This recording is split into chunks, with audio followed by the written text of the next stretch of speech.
Hi there. Welcome back to Energetically You. I'm your host, Megan Swan. I am a mindset and wellness coach that designs custom, approachable wellness lifestyles for the ambitious woman. This podcast, we talk all things abundant mindset, healthy habits, and optimal wellness. I love helping women optimize their wellness through nutrition, mindfulness, mindset, and movement so that they can feel magnetic energy and confidence in their own skin. Ultimately, this will help them accomplish their dreams and stop playing small. I am a certified IIN health coach, plant-based chef, detox expert, yoga teacher with over 10 years of integrated wellness experience.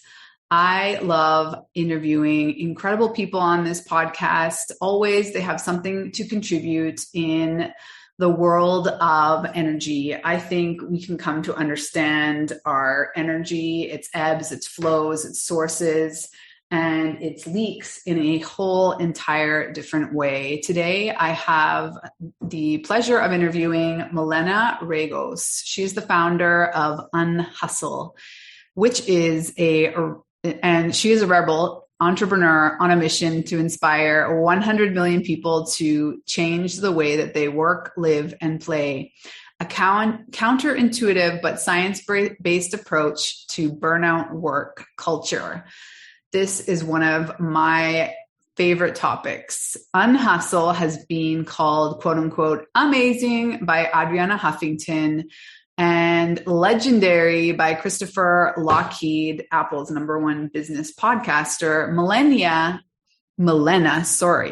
has spoken on global stages. I know I heard her at the Wisdom 2.0 conference. She's also spoken at World Economic Forum.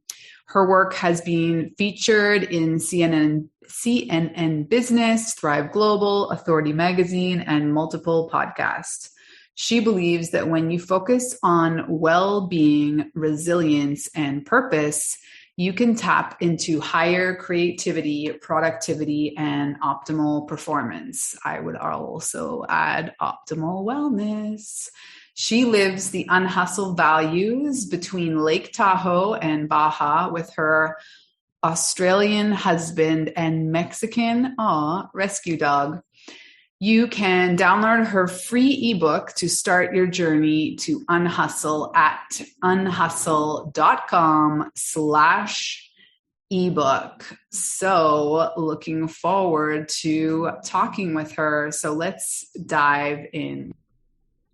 Hi, Milena. Welcome to the podcast. How are you today in sunny Tahoe?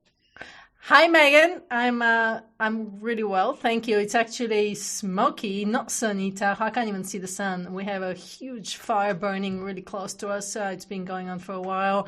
Zero containment. So that's the unfortunate thing about California these days. But other than that, I'm doing really, really well. How are you?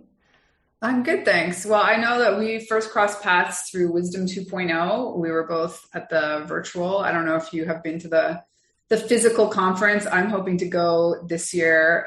I'm hoping that it's physical, and I'm hoping either way I'll be there.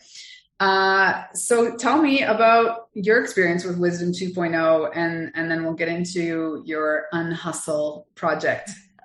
Sure. I went to the very first Wisdom 2.0 in San Francisco, as a matter of fact. And I brought my husband with me, and he doesn't really go to these kind of conferences normally. But we had started to talk about how we want to redesign our life. What are we doing? Why are we working so much? What's going on? Why is everything go, go, go, And the very first one I remember was very small, was pretty intimate. And all these topics about overwork and burnout, and especially technology, were really, really big.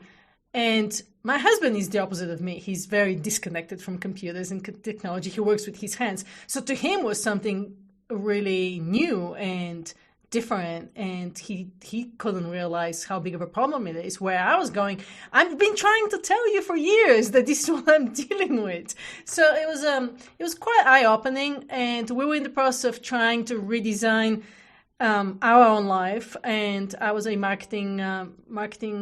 had a marketing company at that stage. I did marketing for 20 plus years.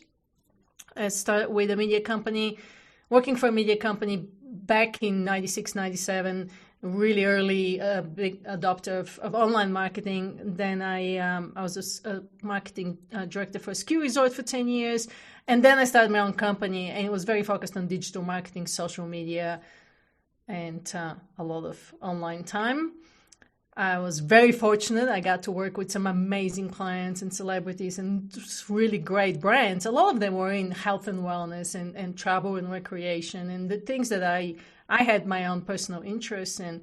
But I was really just working a lot. I was slightly addicted to technology and slightly addicted to winning and doing my own thing and competing and comparing and all that stuff, and eventually I ended up burning out, which prior to burning out, I was, I started seeing effects of all that overwork on my own health and sleep and my marriage and all these things. So one thing led to another. We were talking before we hit recording that you're in Mexico. We spent part of the year in Mexico. So I actually ended up going to Baja California Sur for a 10-day vacation, which turned out to be a digital detox trip by default, just because there was no internet there. A forced Wi-Fi break. Yeah, it was like 0.37 speed, so you had to wait like 2 hours to download the email. So I said, you know what? Screw this, we're not going to do that. Let's go learn how to kiteboard. So I was in the middle of the ocean, and I remember it was like a very first time in a really, really long time that I couldn't think of anything else. I had to focus on what I was doing or I was going to die. It was like this really scary experience for me.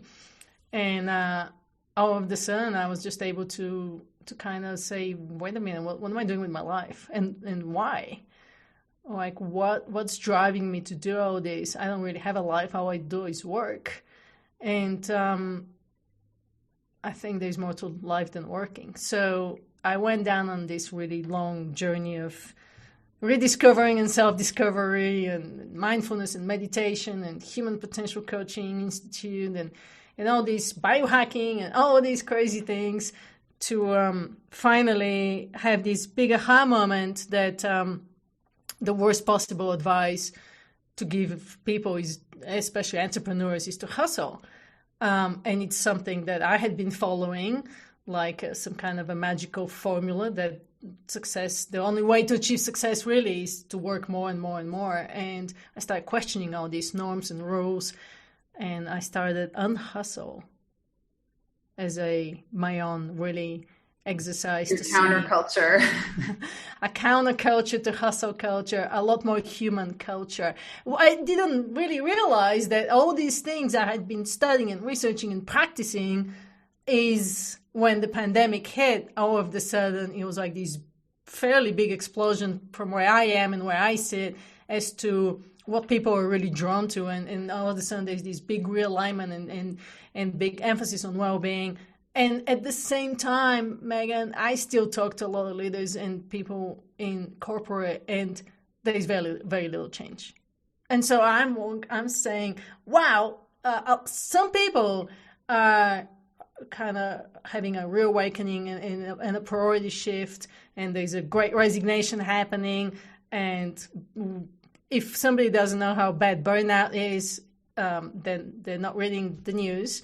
Which I can't blame him, but at the same time, it's really bad. Like 75% of people are burned out in America, but it's not just a problem in America, right? And we know how well-being correlates to performance. And we have a lot of business leaders and top leaders now leading the conversation on the importance of well-being and the importance of rest and the importance of flow and minimizing distractions and all these things. And yet it hasn't, I don't feel like we've hit a tipping point in company culture yet.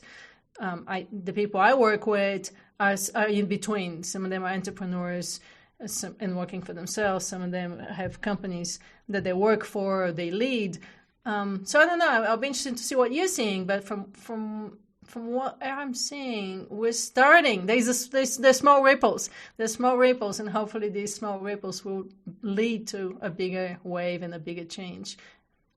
Yeah, So I definitely feel like there's an increase in interest in even talking about it or addressing it as like a company-wide solution. But then, to my experience so far, there's still a lot of resistance on really any major changes that would have to take place to support people in a whole other level in terms of their wellness. And I think there's different levels of it. Like for me, it's okay, optimal wellness is maybe like far down. Like first you can talk to them in terms of, like you say, productivity, creativity, better problem solving skills, better efficiency and ability to do deep thought work at work, like all these things that are beneficial to the bottom line, let alone it's not efficient to just keep replacing people that burn out.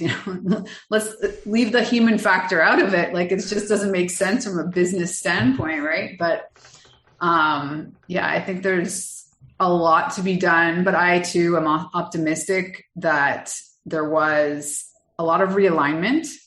There are companies seeking solutions, even if it's sort of like scratching the surface level solutions at this point. But I think that's kind of how it has to start. And there's other companies that are much more forward thinking that are including really comprehensive solutions into their work culture. But I don't think that that's the norm yet. That's why I've come up with a new phrase. I've called it human culture, because I don't think you can leave human outside of the whole conversation.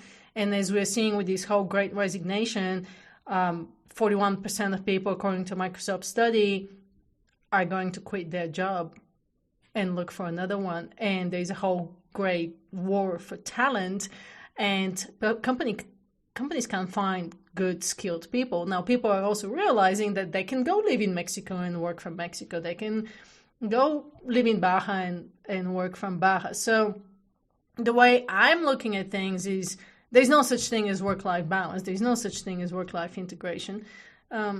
It's about, right now, it's about life-work redesign. So people are figuring out, okay, what do I want my life to look like? Where do I want to live? Who do I want to surround myself with? I mean, I'm looking at what's going on in Lake Tahoe. San Francisco, it became a little San Francisco. Half of the people from San Francisco moved to Tahoe, which of course is raising, house prices, and the locals now can't afford to live here. And so now local businesses can't afford to find people. That's a whole different level from what we're talking about. But for the people who have are using their brains for work and knowledge workers and using creativity, they're realizing that they're in a position to do whatever. Another trend I was just researching was van life. It's so popular right now. It's not probably in Mexico, but van life, especially with born digital or digital natives who are called iHumans because they're connected to their phones more so than to anything else. So for the iHumans, which is the millennials and the Generation Z, they're buying these vans that they're not cheap, like $100,000 to $300,000 van. And the companies that are providing the vans have a year-long lease on these vans.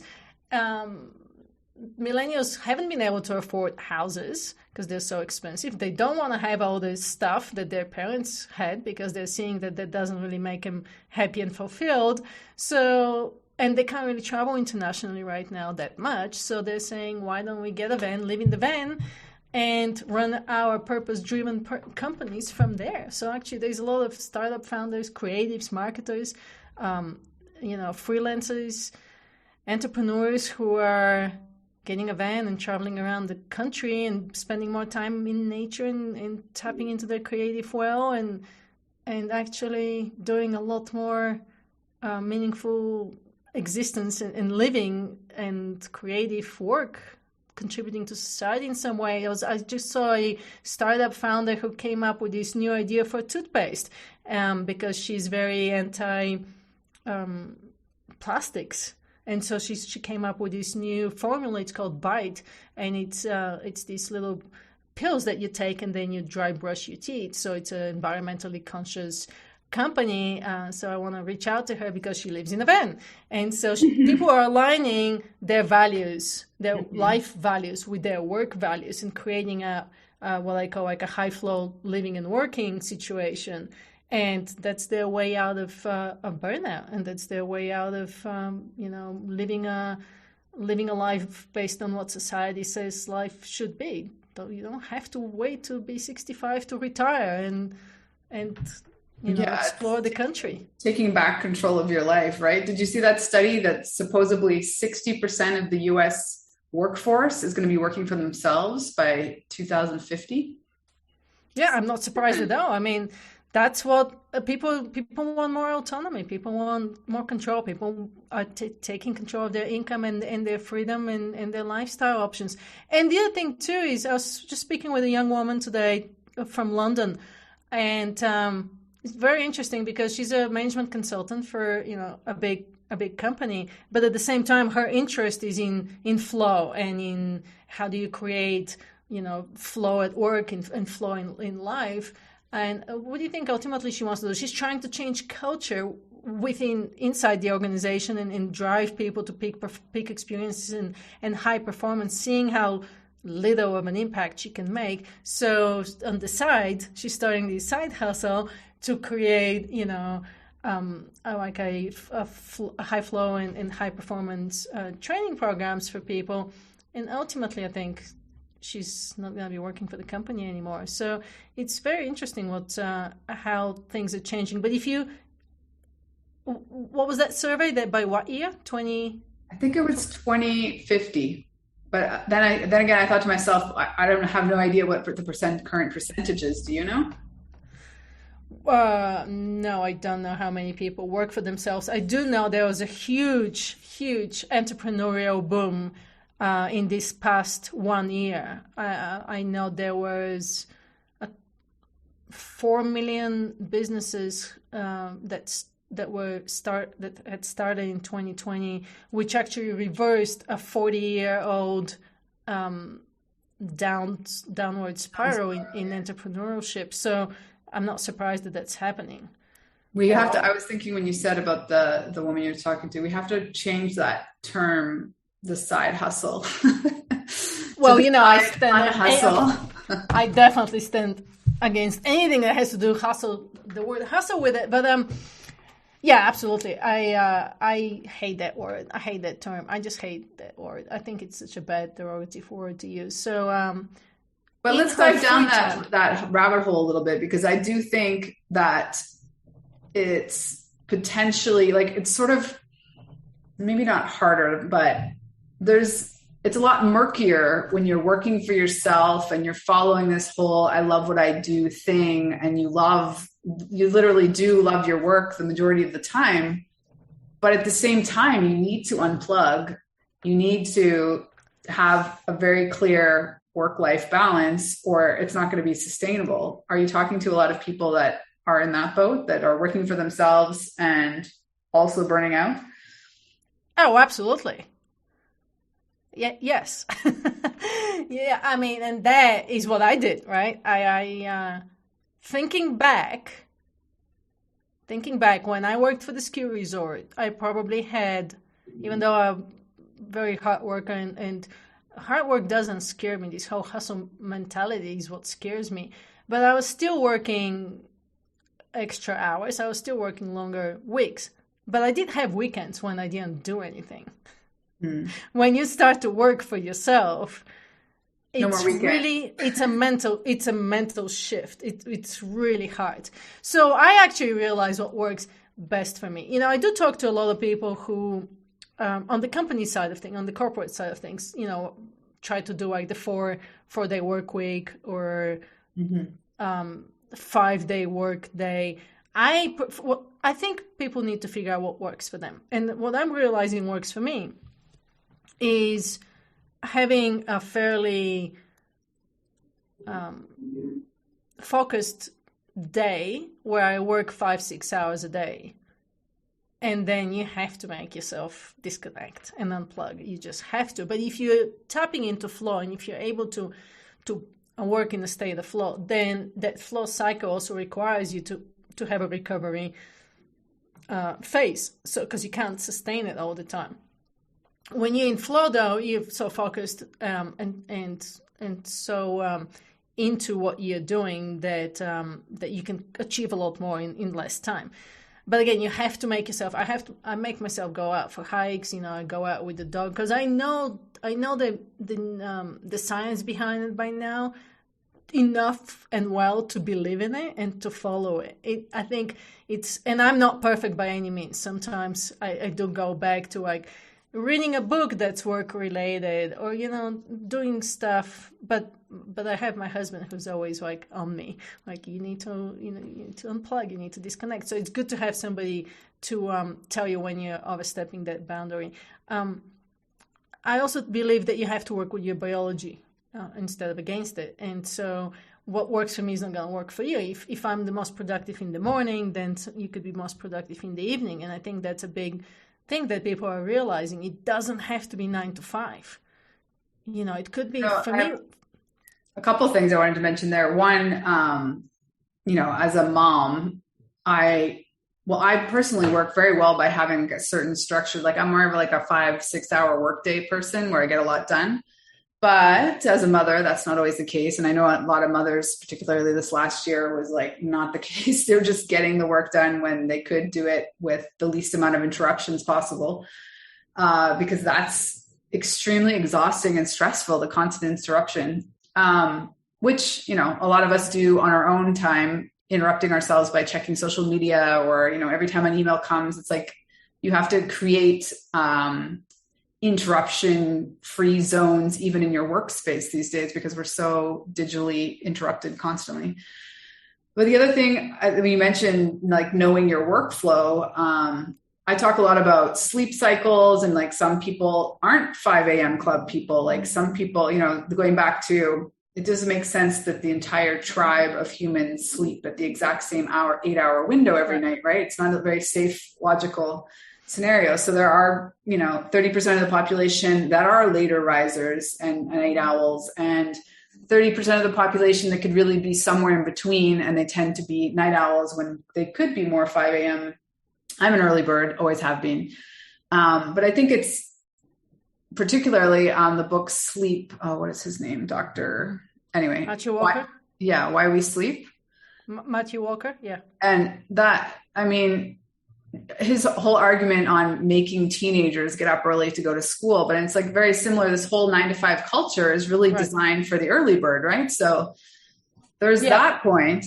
Yeah. And that's a really, really good point. So that's something, knowing your chronotype, people can go online and do a little quiz, and they can find out your chronotype.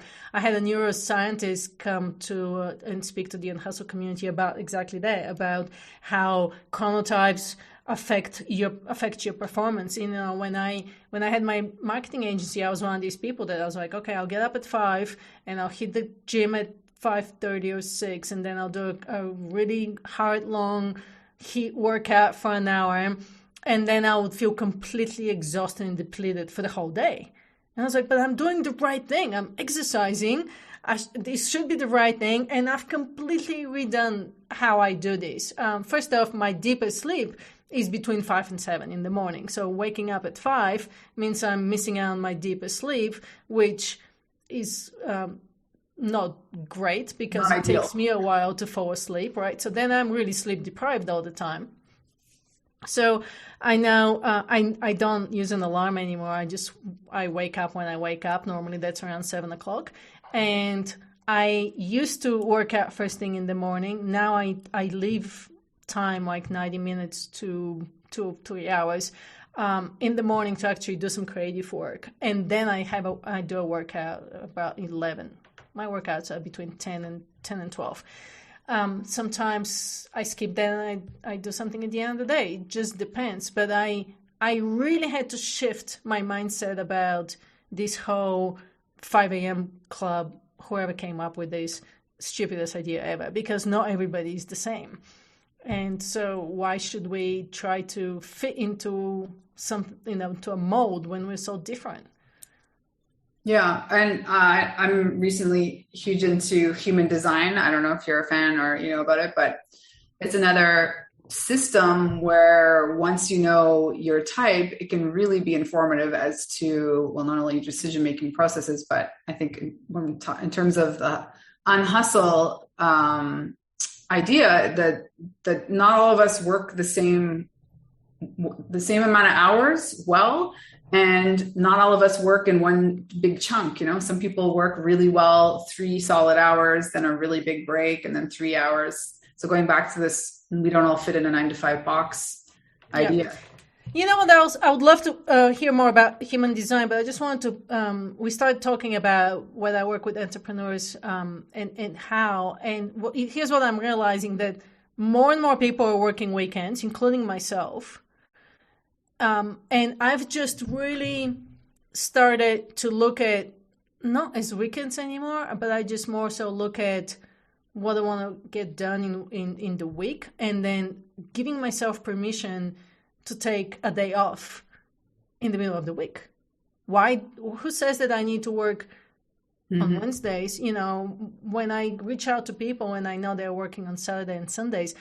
So going back to that, what's a high flow living and working situation? For everybody's going to be different, obviously. But for me, what works really well is doing a little bit of work. If that's creative work, which fulfills me and energizes me, then I want to have that kind of work in my day every day. And then taking days off to do something completely different and unplug and recover and recharge, right? So that's a very different way of looking at things than just doing the Monday to Friday 9 to 5. For sure. And I think a lot of people, and you can look at historically, I think in the book Deep Work, he talks about a lot of historic people would do like their deep work for 3 or 4 months at a time and then go do something else, which wouldn't necessarily be not work, but it wouldn't be as intense in terms of creating things.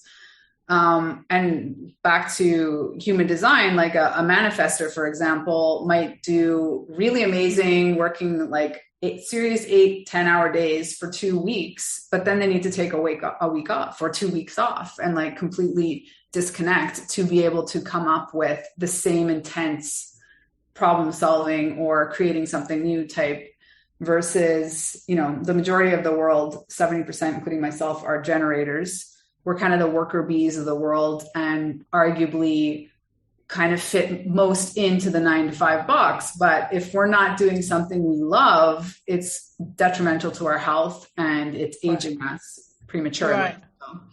Right. And that's exactly what I do a lot of work with people these days, is deciding, again, what's the life that they want to live that fulfills them and drives them and inspires them, from a perspective of what's the environment they want to be surrounded with. Where do they see themselves thriving? Is it in Lake Tahoe by a lake, or is it in Mexico, or is it in a city? Because we're all different. And then from there, what kind of work fits with your values? So I don't know if that's kind of what human design is about, but that's been my own discovery of this life work redesign that I call it, because that's what I'm seeing is the missing piece in this whole equation of how to create a fulfilling and meaningful life, filled with joy and calm and energy, as opposed to trying to put work first and saying, I need to do the work to get the money so I can create the lifestyle that I want to create.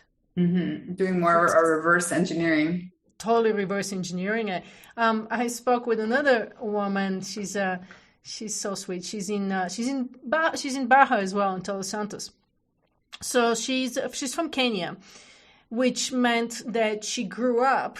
Her parents. She grew up in Southeast Africa. So she meant they moved a lot.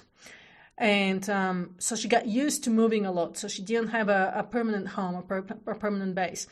And her parents her mom is a nutritionist and very grounded. And her dad was into, I forget what her dad used to do, but he used to go to the savannas and spend days out there without any people around him. She grew up seeing that people can actually create success completely differently by first getting grounded into their community and their tribe, and then doing the work that fulfills them and brings them meaning. So eventually she became a professional kiteboarder, and her parents didn't understand what that means at all, but said, okay, whatever you like. So she started traveling around, and at some point she lived in Hood River, Oregon, and now she just decided to move down to Todos Santos, Baja California, and she lived so she surfs, so she's a professional kiteboarder and she surfs, and then she started painting. She started living in this studio with these local artists, and she said, I'm just gonna paint, because that's where she finds her creative inspiration. She's painting and she's getting better and better and better and better, and she's so happy because she goes and surfs, and she's in flow, and then she brings more flow in work, and then she creates these amazing things. She's been selling them like crazy. She just purchased land in Baja, and they're going to be building a house on that land. And I'm looking at her life saying, she's bending reality, right? She's completely doing the opposite of what all this hustle culture preaches, that you need to get a job, work 80 hours a week so that you could buy the things or buy the house in Baja. She's doing it in reverse. And I think that's a really good example of what this life work redesign is that I'm talking about. But it's not just for young people. It feels like the examples I gave you is a lot for young people. But Chip Conley, a great guy, he started Joyette de Vivre, the second largest boutique company in America, and at some point of time realized that he's lost his freedom and his flexibility and creativity, which are the very things he valued. So he sold the hotel during a recession. He didn't care how much money he was going to lose.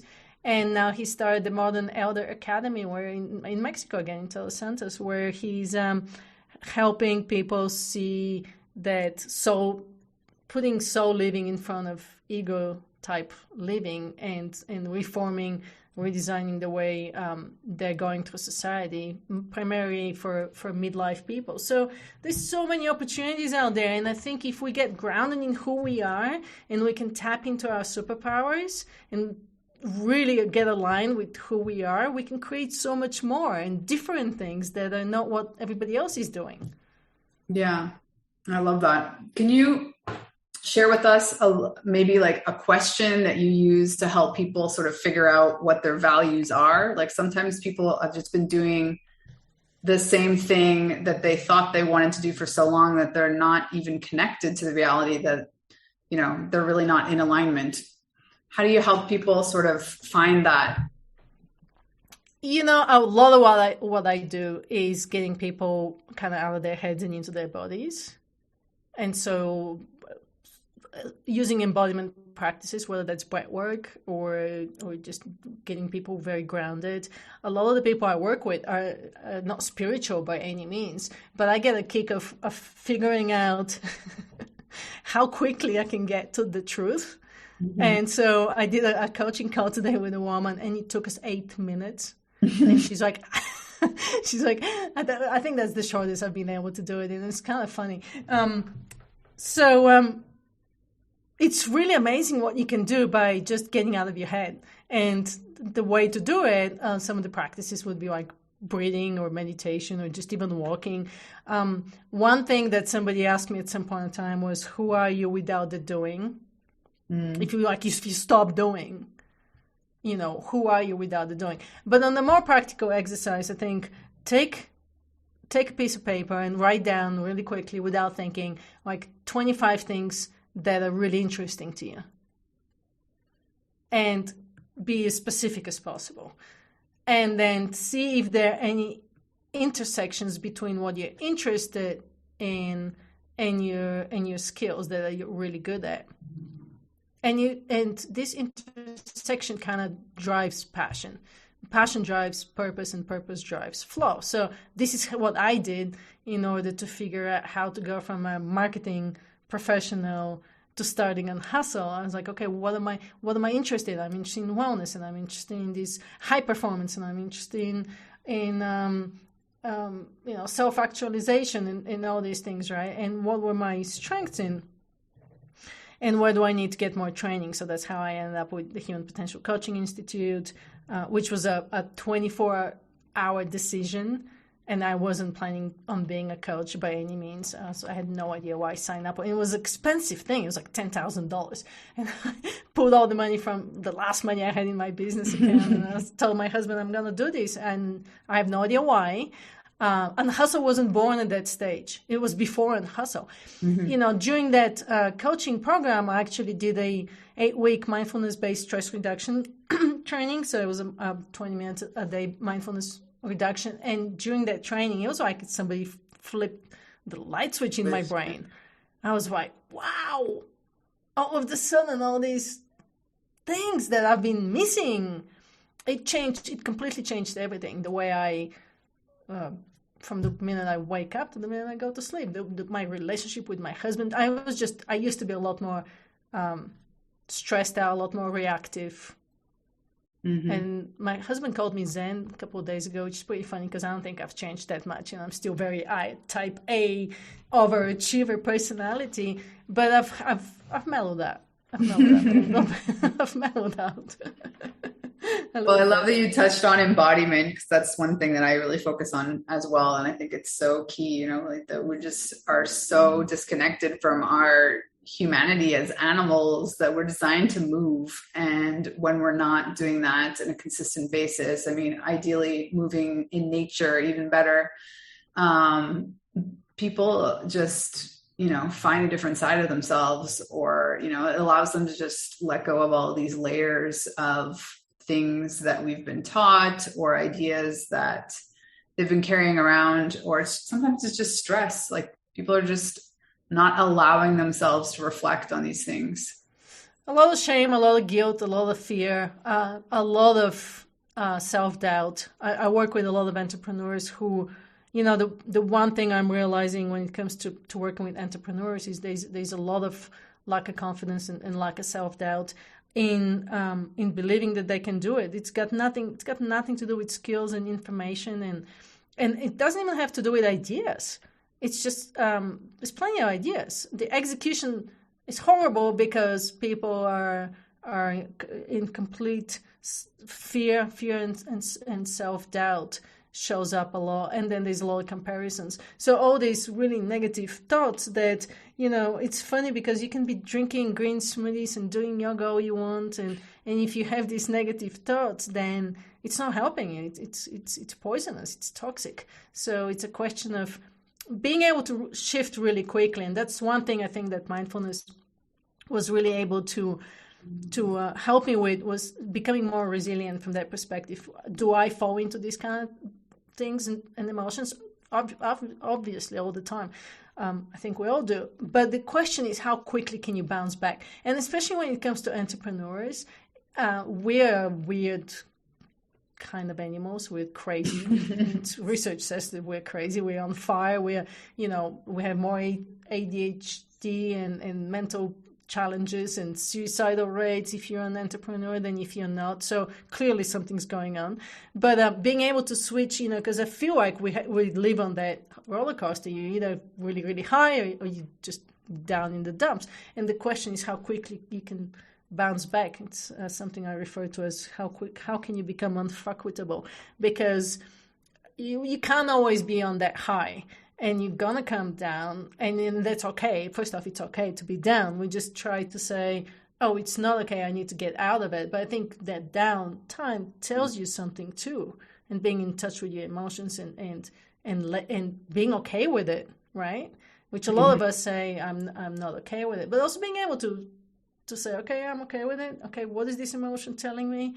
What do I need to do? And then how do I need to get out of it so that you can get back to being happy and productive and creative? So I think... Yeah, I think there's so many layers. I mean, people need to stop. They need to stop adding the extra layer of stress by criticizing themselves or others around them. I think if we just give ourselves and everybody else a little bit more grace, and coupled with just not Oh, I lost my train of thought. What was I going to say? Well, a little bit of stress is good though, right? There's good stress and there's bad stress. I think a little bit of stress is good for people. It's motivational, so the little bit of hustle is actually good, right? That mindful, intentional work and hustle is actually good because it gets you to do stuff. It gives you a good kick in the ass. But it's when we start getting into the overstress and overwhelm and overwork, and just spiraling. I was going to say what the other point you touched on was, actually feeling your feelings, like being in the disappointment, like not just finding another distraction or another thing to keep you busy, like actually just accepting that you're in the down mode at this moment, and that's okay. Because society is just so good at distracting us from how we're actually feeling these days that's just perpetual. We numb ourselves completely. Yeah, whether it's drinking or watching TV or sex or whatever, right? We find something to numb ourselves with, and letting that feeling or emotion just sit there. Where I think we need to find more courage to deal with it and process it. And whether it's reaching out for help and finding the right person, whether it's finding a community that can be supportive and a safe place, whether it's journaling or going for a walk and taking time in nature, or doing some forest bathing. There's plenty of ways that you can process that and kind of see what it's trying to tell you and get some help. Yeah, I love that list. That's a great list. So how can people be in touch, Milena? What's the best way to contact you? Yeah, it's really simple. Unhustle.com is the website. All the social media channels are also under Unhustle. I do have a community which has been growing. So that's unhustle.com/community. And amazing. I'm working on the book. So that should be... Well, we'll link up all that in the show notes. It's been an absolute pleasure. I hope we get to meet in person someday at Wisdom 2.0. Thank you so much for having me. I look forward to meeting you in person too. Bye for now. Bye. So many great takeaways there on how we need to really, truly consider our values in designing our lifestyle. I just wanted to quickly invite you to join us in Align and Shine, which is my signature group program. In Align and Shine is a 12-week hybrid one-on-one transformational experience with an intimate selection of like-minded women also on their optimal wellness and total empowerment journey. This round, we're actually focusing on one of the things that Milena talked about, embodiment, actually getting more into our bodies and feeling these things on a visceral cellular level, getting a little bit out of our heads and into the body. At the same time, we talk a lot about mindset in Align and Shine. The ultimate goal is to feel magnetic energy and confidence to glow from within, limitless, powerful, and deeply empowered to make your next big move in life. We start September 22nd. You can find out all the information on my website, meganswanwellness.com/align and shine. That's all for today. Thanks so much for listening. Have a beautiful day, evening, wherever you beautiful souls are in the world.